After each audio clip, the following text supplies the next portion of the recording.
Diepkloof residents have given Eskom an ultimatum: reconnect electricity in 24 hours or else. They took their frustrations out in the streets again today. Eskom is demanding that each household has to pay a fine of 6,000 rand to reconnect their power. For more on this, I'm joined by Daphne Mokwena, Operations and Maintenance Manager at Eskom. Thank you so much for your time, Daphne. You've been given an ultimatum to reconnect the electricity or else. What is Eskom planning to do in this regard?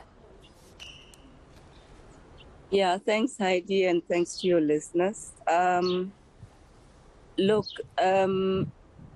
as you may have followed the story throughout, since we have disconnected our customers in Diepkloof Zone 3, we've had several meetings with different stakeholders, and currently the agreement is that they still need to continue to pay like any other customer that would have been disconnected for non-payment, and before we could actually restore supply.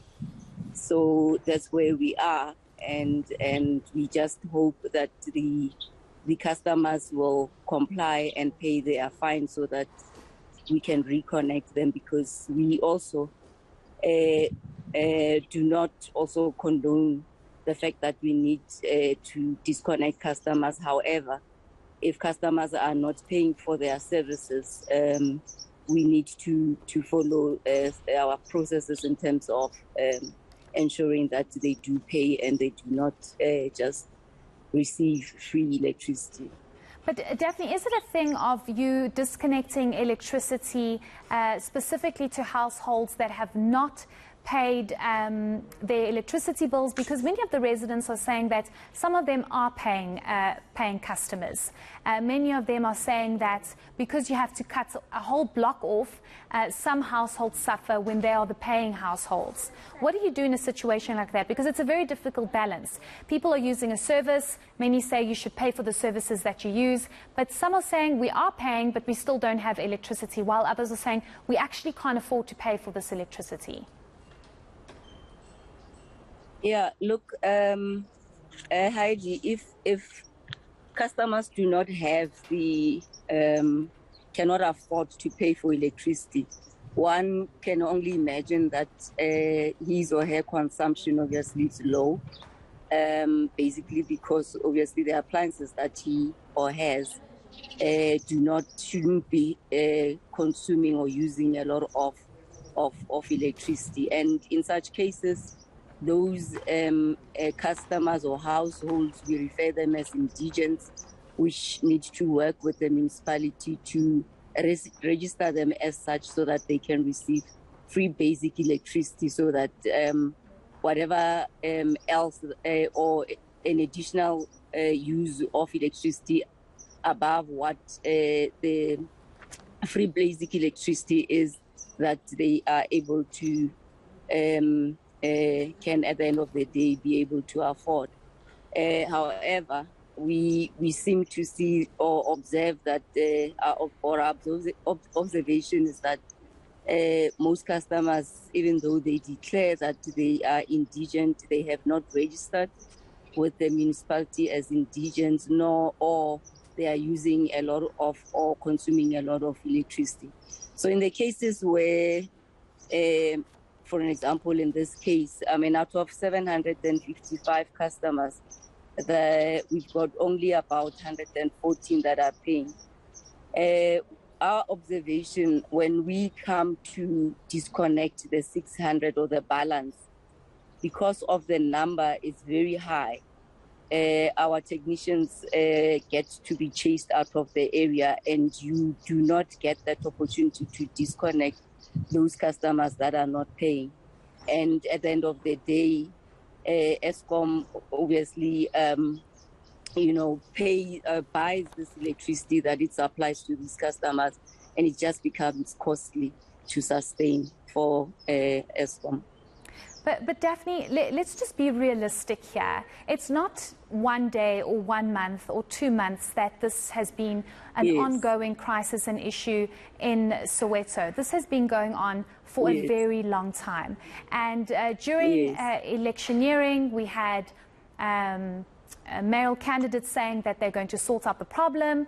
But what has Eskom done to try and get people to pay for the electricity they consume? Because it's easy for Eskom to sit back and say, well, people aren't paying, so we're going to cut the electricity. But what have you done as Eskom to get people to pay on time and not have it reach a point of crisis mode that we are in now, and expecting people to pay 6,000 Rand for a reconnection fee when you failed to even collect revenue from the very beginning?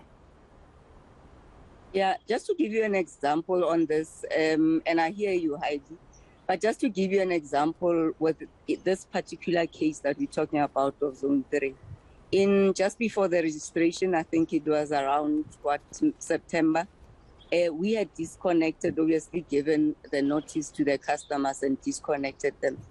And after the disconnections, there were engagement with the community to say, can you not reconnect us whilst obviously we engage in terms of how we should work together for us to be able to pay. And that was in September already. And when we look back from September up until we disconnect them, nothing has been done. The same community hasn't even bothered to pay for the electricity or buy for electricity, so that we can see that indeed, they really are committed to pay for electricity. So hence we then switched off. It's not like we decided overnight and disconnected them. As I said, that we gave notice in September, we disconnected, and then we engaged, and there were promises that were made that we really going to make sure that we pay for the services that we're using.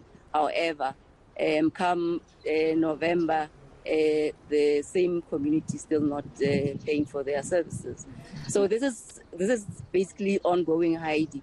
You and the same community, as you would know, we've been engaging with the Soweto customers. I mean, since when we started converting customers from conventional to prepaid, lots of engagements have happened to say we're moving our customers to prepaid, because customers have been telling us they cannot afford. So we're saying, then because of we are giving you electricity on credit, so let's rather convert your meters to prepaid so that you can manage your consumption and as per your what each household can afford.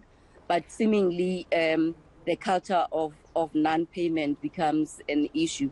And in some areas, I mean in Soweto in particular, we have seen improvement where customers are showing that they really want to pay for electricity. But in some areas, it's just customers telling us they want to pay, but they don't pay.